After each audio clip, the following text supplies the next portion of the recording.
Welcome to my channel. Subscribe பண்ணாதவங்க subscribe பண்ணிக்கோங்க. Bell ஐக்கானை கிளிக் பண்ணிக்கோங்க. அவரைக்காய் பொரியல் எப்படி செய்கிறதுன்னு பார்க்கலாம் வாங்க. ஒரு பேனில் தேவையான அளவு எண்ணெய் ஆட் பண்ணிக்கோங்க.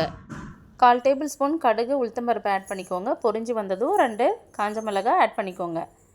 1 டேபிள் ஸ்பூன் கடலைப்பருப்பு ஆட் பண்ணிக்கோங்க.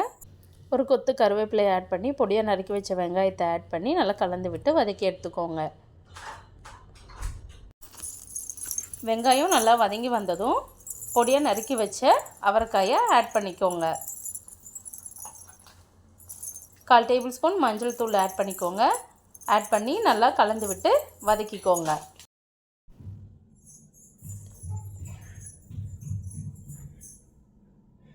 அவரைக்காய் நல்லா வதங்கி வந்ததும் 1/4 டம்ளர் தண்ணி ஆட் பண்ணிக்கோங்க. தேவையான அளவு உப்பை ஆட் பண்ணி நல்லா கலந்து விட்டுக்கோங்க.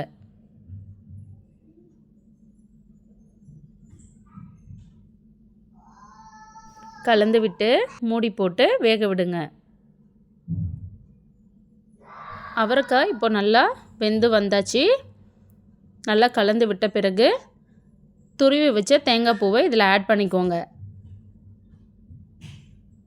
ஆட் பண்ணி நல்லா கலந்து விட்டு இறக்குனா அவரைக்காய் பொரியல் தயார். தேங்க்ஸ் ஃபார் வாட்சிங்.